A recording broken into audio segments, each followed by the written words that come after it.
পুজোর ভিড় সামলাতে বিশেষ উদ্যোগ কলকাতা মেট্রোর।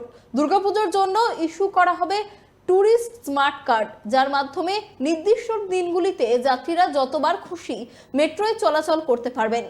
3 ও 5 দিনের জন্য থাকছে এই কার্ড। দাম যথাক্রমে 250 ও 550 টাকা। ভিড় এড়াতে ডিজিটাল টিকিটেও মিলবে ছাড়।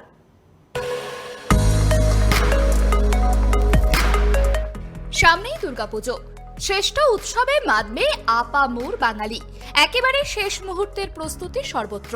ভিড় নিয়ন্ত্রণে তৈরি হচ্ছে শহরের অন্যতম গুরুত্বপূর্ণ গণপরিবহন কলকাতা মেট্রো। কর্তৃপক্ষের আশঙ্কা, এবার পুজোর দিনগুলিতে ভিড় গত বছর কেউ ছাপিয়ে যেতে পারে।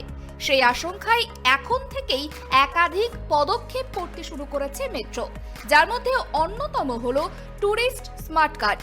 পুজোর দিনগুলিতে বিশেষ এই কার্ড ইস্যু করবে কলকাতা মেট্রো, যার মাধ্যমে যাত্রীরা যতবার খুশি মেট্রোয় যাত্রা করার সুযোগ পাবেন।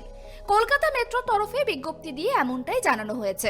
বিজ্ঞপ্তি অনুযায়ী নয়া এই কার্ডের বৈধতা থাকবে 3 এবং 5 দিনের জন্য। দাম পড়বে 250 টাকা থেকে 550 টাকা। মেট্রোর সমস্ত টিকিট কাউন্টার থেকে এই কার্ড কেনার সুযোগ থাকবে বলেও জানানো হয়েছে। গত বছর দুর্গাপুজোর দিনগুলিতে কলকাতা মেট্রোয় প্রত্যেক দিন গড়ে প্রায় 9 লক্ষ যাত্রী যাত্রা করেছিলেন। এবার এই সংখ্যা আরও ছাপিয়ে যাবে বলেই দাবি মেট্রো কর্তৃপক্ষের।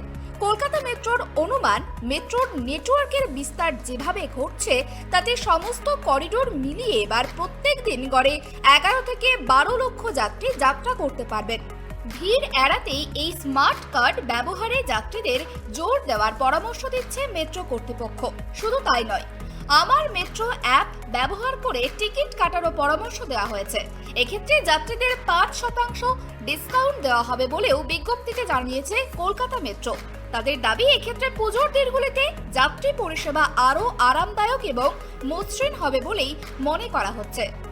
অব্রদীপ দাসের report, tribe TV Bangla, Kolkata.